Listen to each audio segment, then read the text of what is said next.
Controlling, the net is empty, he throws it down, and in! He scored the goal! Martin Brodeur! The hockey gods are Red Wing fans too, it appears. The Lightning have done it! They have done it! They have gone back to back! Unbelievable. Welcome back to another episode of Shut Your Five Hole and Listen. I'm Muffy.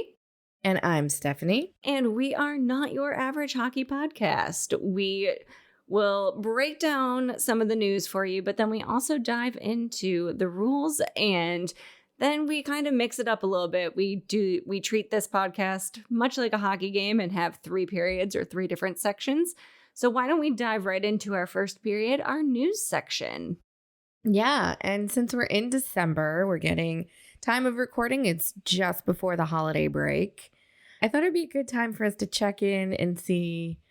We've had some hockey under our belts. What's been surprising us? What's been making us feel good? And who has really been really disappointing? I think we would not be a hockey podcast right now if we did not start off by talking about what is going on with the New York Rangers. I don't know, man. And I think the thing that's crazy to me, it's not just that they're not playing great. They're like airing their dirty laundry out. Yeah. Left and right. And it's just not, it's not a cute look. No. And they were a team that, you would consider being cup contenders. And they're near the bottom of their division. Yeah. And going into this season, I think both of us had them definitely making a deep cup run. And now they're healthy scratching Capo Caco. Mm-hmm. No. He was traded. Oh, was he traded today? Yes. Literally as I left to drive home and get on this podcast, I saw the news that he was traded, I think, to the Seattle Kraken. Oh my, for who?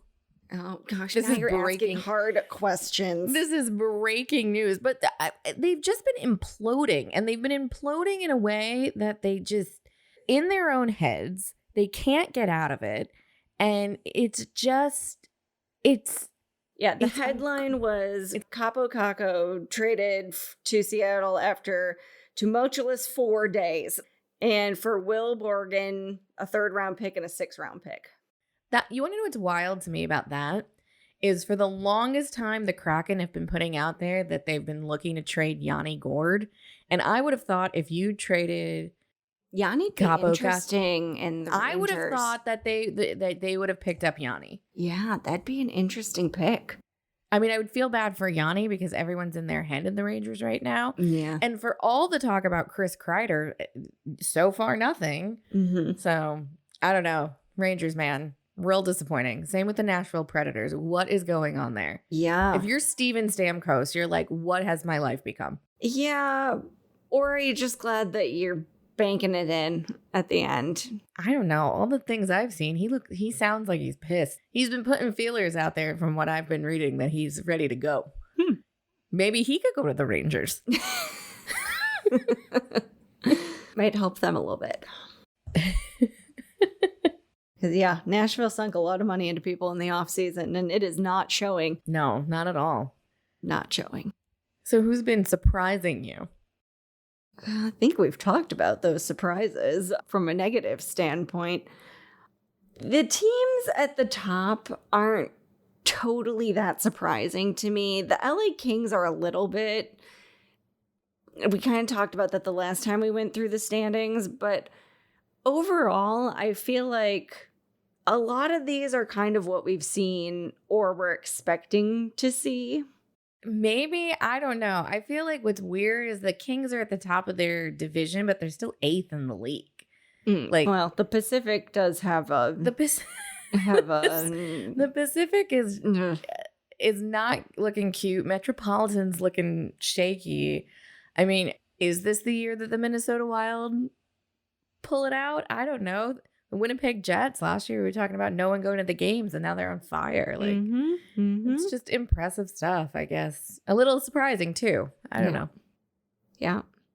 Toronto's at the top of the Atlantic, which means, you know, but they could be playing the Lightning in a wild card spot again if the to be honest, the Lightning are playing way better than I ever expected them to play. That is true. I thought the Lightning would be almost, maybe not as bad as Nashville, but I thought the Lightning were not going to be good. No, I'm with you on that one. They have been performing better than expected. And I think that is surprising. Start of the season, a lot of people out there were talking about like Utah is going to be crazy. And it's like at the end of the day, they're still the Arizona Coyotes. They are still the Arizona Coyotes. R.I.P. So R.I.P. But we'll keep checking in on this and we'll see what happens. But I feel like maybe this is a year where it's not going to be one of those teams that we thought going into this season we're going to make it all the way to the Cup. Mm-hmm. Maybe it could be someone surprising. Honestly, Minnesota fans, I think they'd really love that. It would be good for them. It would be good for them. Yeah. Yeah. So the NHL is doing something what I think is pretty cool again. Mm-hmm. I don't know if they've done it with the Winter Classic before, but they've done the NHL and ASL before. And Yep. I love that they're bringing it to the Winter Classic. Yeah. Especially because it becomes such a signature event for the NHL to make it more accessible to Yep. people. And I think the things they do with it are pretty interesting. Yeah, I agree. And I think this falls into kind of that umbrella campaign of hockey is for everyone and just trying to make it more accessible for everyone and bring in a new audience and show them really what the game is all about and make it something that they can really enjoy. And they're not making it difficult to find either. Right. It's going to be simulcast right along with the regular broadcast. You're not Mhm. going to have to look hard to find it. Yep. Honestly, I think the last time they did one of these at one of their big events, I watched part of the game and I honestly found it almost more entertaining to watch because when you're calling a game, and they still have like subtitles and things. So like if you don't need the ASL, you can enjoy the game that way too. There's just watching the people use their whole bodies Mhm. to call a game is pretty cool because most of the time when you're watching, you don't see the guys in the booth and what they're doing. So I don't know. I think it's fun. I think it's a great tradition that they've added, and I'm glad to see that they are bringing it to one of their biggest events of the year. I also think the fact that it's on Wrigley Field, but this has nothing to do with the ASL, I think that's pretty cool. The last time the Blackhawks hosted the Winter Classic, that's where it was as well. I know. I just think it's always cool when it's on like a iconic Mm-hmm. sports field. Mm-hmm.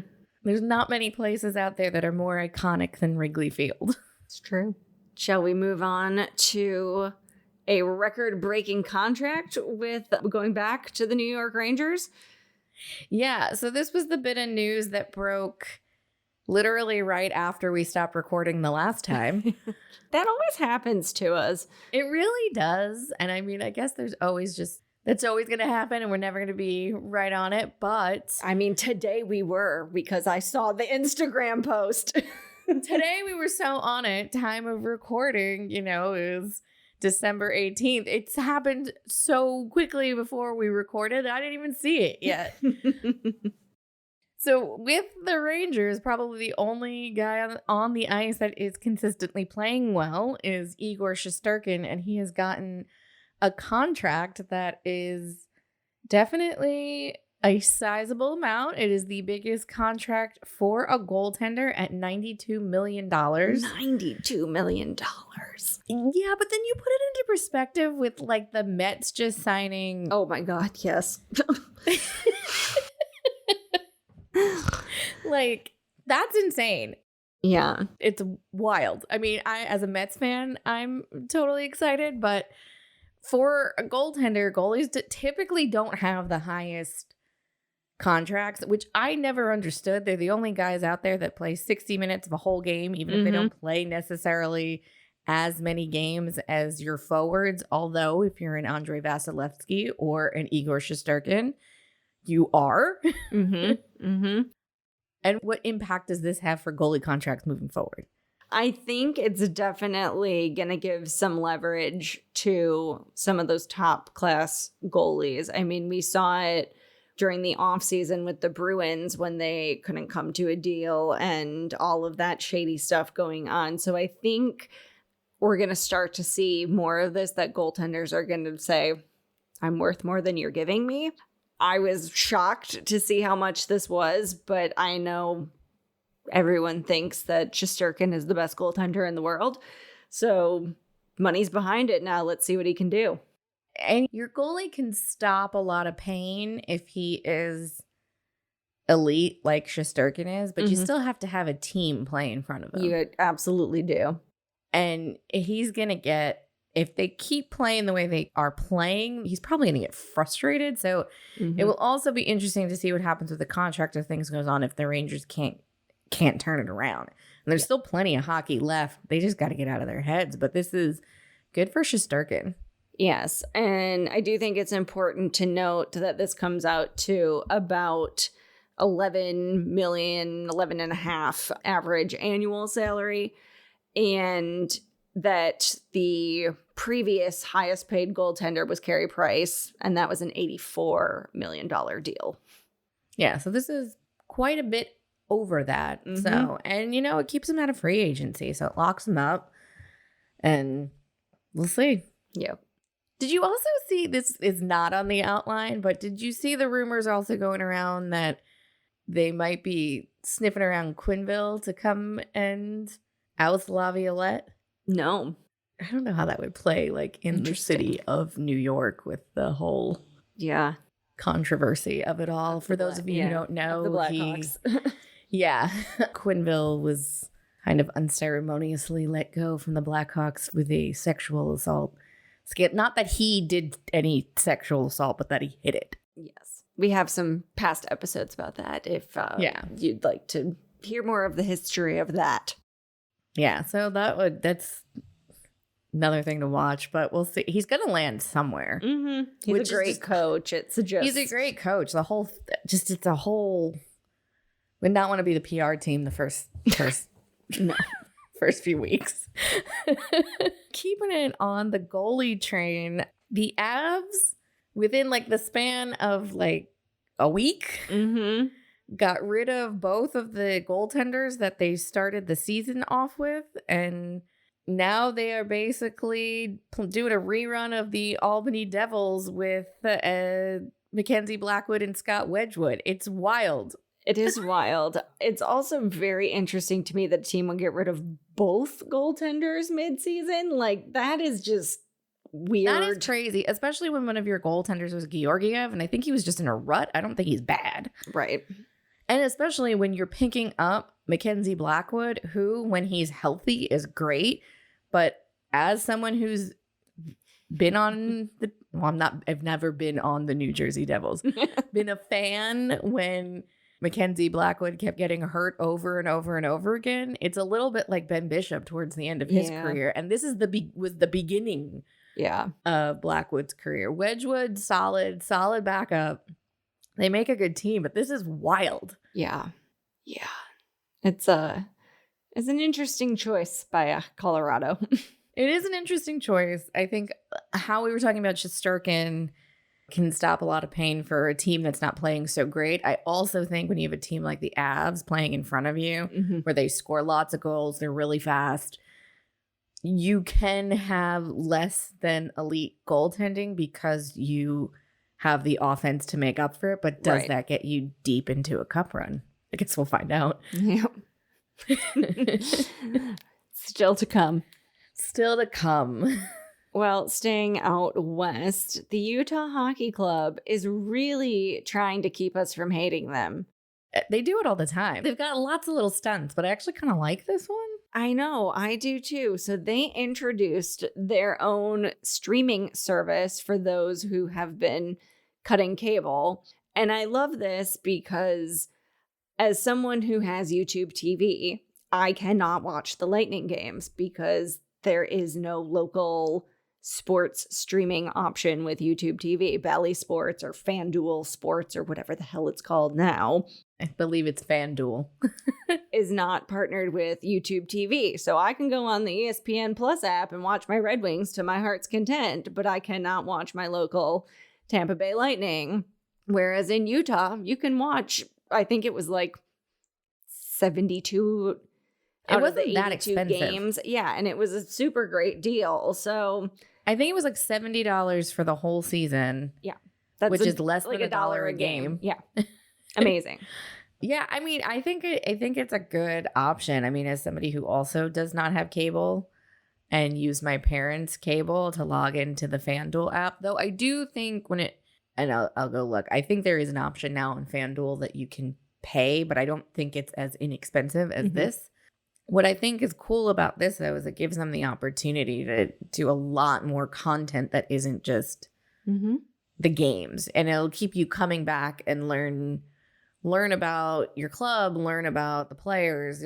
It's kind of a cool little ecosystem they've got going on there. And from a marketing standpoint, you can really offer your sponsors some great benefits as well, because you have a very specialized, specific audience that's watching.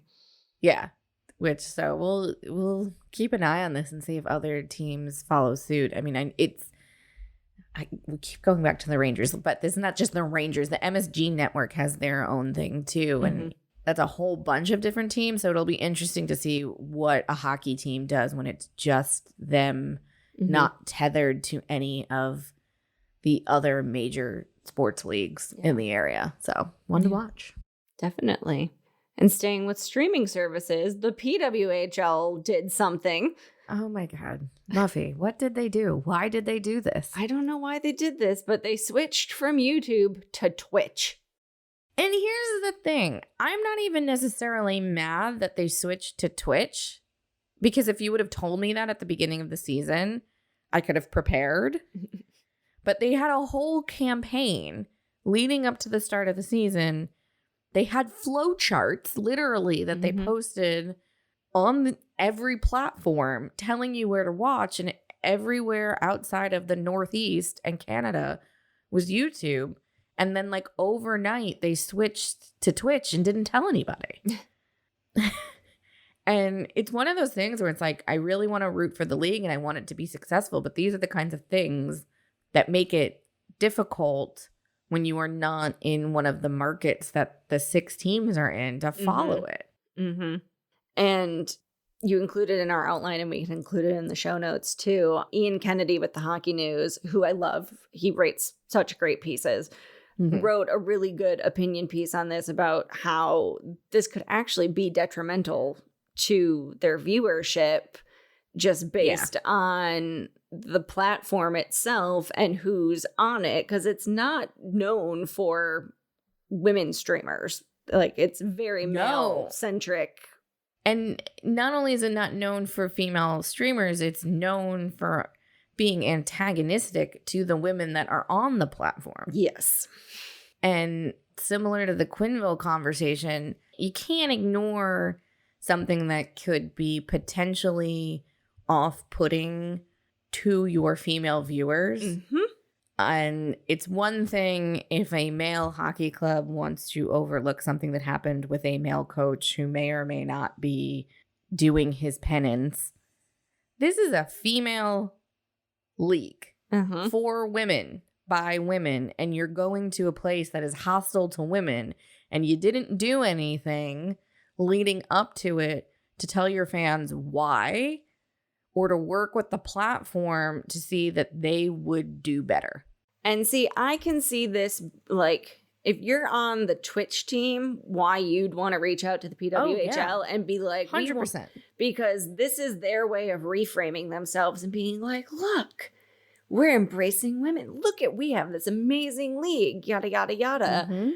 But you have to, it's the PWHL, you have to be prepared to set that up. You have to be ready with the backlash that you're going to face and how you're going to tackle that, and not just try and sneak it under the rug. And at a minimum, you need to tell your fans where to watch. Yes. Sexism and misogyny aside, this was a horrible rollout. Yeah. A rollout that could very well make it so people people who were on the fringe were just like, now it's just that much more difficult. I have to download a new thing. Mm-hmm. I don't know if it's going to connect to my Roku or my Apple TV. Can I even get it on my smart TV? Do you know how hard it was for me to download the Hallmark Plus app to my smart TV? How hard I had to look for that so I could watch Finding Mr. Christmas? I mean, you don't have to tell me. The TV that the previous homeowners of my house left me, I got so frustrated that I couldn't download. I actually think it was the FanDuel Sports app that I said, screw it. I am attaching an Apple TV to it because I just couldn't handle it anymore. So, you know, the whole thing is just so bad. It is. And there was so much that the PWHL was trying to do to distance itself from the NWHL when that league had rolled out and they pushed out the founder of it and everything, and that was falling apart. And the NWHL had started by trying to stream their games on Twitch as well, and that kind of fell apart too. Yeah. So, like, wild choice. Did you not learn anything from that either? It's more wild than trading Georgiev for Mackenzie Blackwood. I haven't watched a game since it switched. I haven't either. Partly because I, too, have been too lazy to figure out how to get Twitch on my things. Mm-hmm. So, we'll find out. Yeah. I mean, so far, you've dropped 2 viewers already. Yep. There we go. So, that's the top line news we've got from you for around the hockey world right now. Mm-hmm. And we'll be back for period 2 in just a bit. And we're back with our second period where we break down the basics. And today we're going to talk about the hat trick. Are we learning the origins of the hat trick? We are, and I actually learned something totally new about the hat trick when coming up with this topic.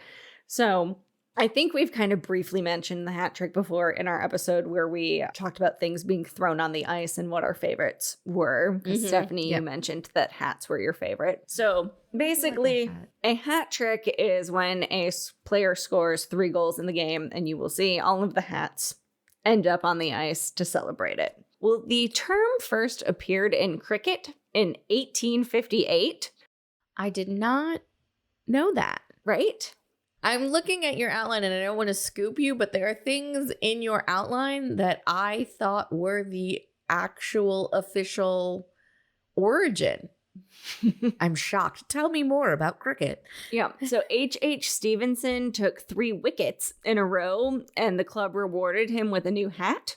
And the newspaper that reported on this referred to it as a hat trick. Look at that. Isn't that fascinating? That is fascinating. I also have tried so hard and cannot understand cricket for the life of me. Yeah, I don't know either. If anyone, dear listener, if you're out there want to explain cricket to us, we'll have you on for an Anything Goes segment. Compare cricket to hockey. Love it. So when it comes to hockey, there are a couple origins that this can be dated back to. One, and this is according to the Hockey Hall of Fame, that Sammy Taft, a Toronto business owner, had offered any player who scored 3 goals during an NHL game in Toronto, they could pick out a hat from his shop. Chicago forward Alex Coletta had tried on a fedora in his shop but couldn't afford it. So he went out, scored 3 goals that night against the Leafs, and he was rewarded accordingly. See, that's the origin story I knew, and I thought that's where it came from. I'm shook. I know, cricket, man. The other hockey origin story is that in 1947, the Biltmore Hat Company in Ontario awarded a hat to any player on the Biltmore Mad Hatters, a junior team, a fedora for scoring 3 goals in a game. So again, similarly. It's always 3. Yep, always 3. And then there is the little special terminology of the natural hat trick, which is scoring 3 goals in a row with no other players on your team scoring one in between those. Oh, God. What's his face on Vancouver? Just had a natural hat trick. Why can't I remember his name? I don't think I saw that. Oh, yeah. His name literally just left my head. Just like Juan Soto left my head before when we were talking about the Mets, which was why I didn't say his name. So I'm saying his name now. I'm really sorry. It just left. It just left me. So maybe after we record, I'll remember who scored the natural hat trick on Vancouver. Well, do you want to guess what the fastest hat trick in NHL history is? Like time-wise or like who did it? Oh, either or. Oh, I have no idea who did it. Time-wise? Yeah, that was what I was going for with the question. 2 minutes and 30 seconds. 21 seconds. Shut up. How? How is that possible? 21 seconds. Who did that? Bill Mosenko in 1952. Chicago Blackhawks playing the New York Rangers. And 21 seconds. Stop it. That's crazy. Yep. We talked about the Rangers again. We didn't even mean to. It was like, let's talk about the West Coast and the Rangers tonight. Yep. That's wild, wild. I love that. Yep. 21 seconds. And that is a record I don't see being beat anytime soon. Not or in the ever. modern NHL. No. Wild. Yeah. Oh, that's cool. All right. We'll close it out. Okay, we are back for period 3 where anything goes. By the time you listen to this, we are in the midst of what I am going to be talking about. Mm-hmm. The NHL is unique among the major sports leagues that are playing this time of year. That would be the NHL, the NBA, and NFL.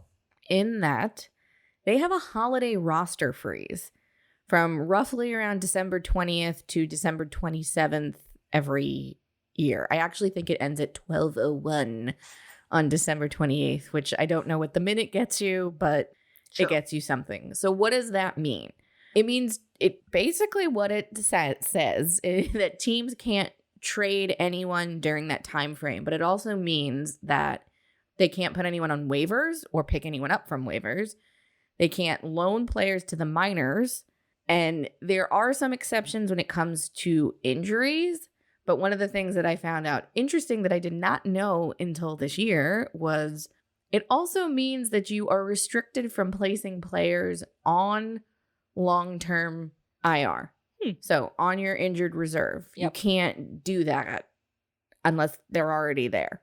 I would have to look up. I don't know if you can, Bring them if they're up. healthy again, you can pull them off of it, but you can't put people on it. So if you get hurt and it's bad, you got to wait a week. The other thing that you can't do during this time, you also cannot sign new contracts in both the NHL or the AHL. That's wild to me. Yeah.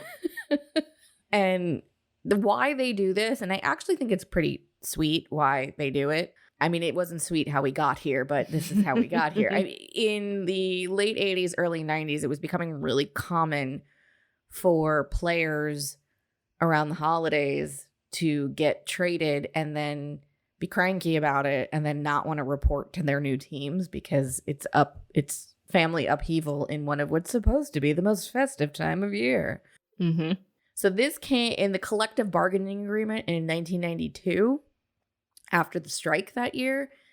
It's one of the things that also got added into the new agreement during that time frame, along with playoff bonuses and free agency, so I was like, that's interesting. I kind of like that was something that got added in because we always talk about every time they renegotiate these union contracts, it's not for the Shesterkins. No.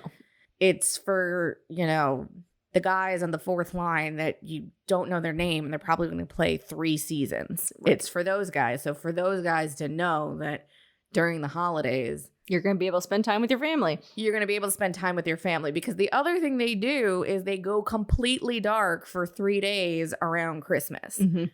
which is unheard of in any of the other leagues. If you are in the NBA or if you're in the NFL, you could get traded on Christmas Day. The NFL has like games right before you have to play a game. The NFL has games on Christmas Day this year. And no, you cannot get traded on Christmas Day in the NFL because that's past the trade deadline because it is the end. It's near the end of the season. It's the NBA. You can get traded, but different sports, not our podcast. not our podcast. And we know Muffy is the football person. I'm the baseball person.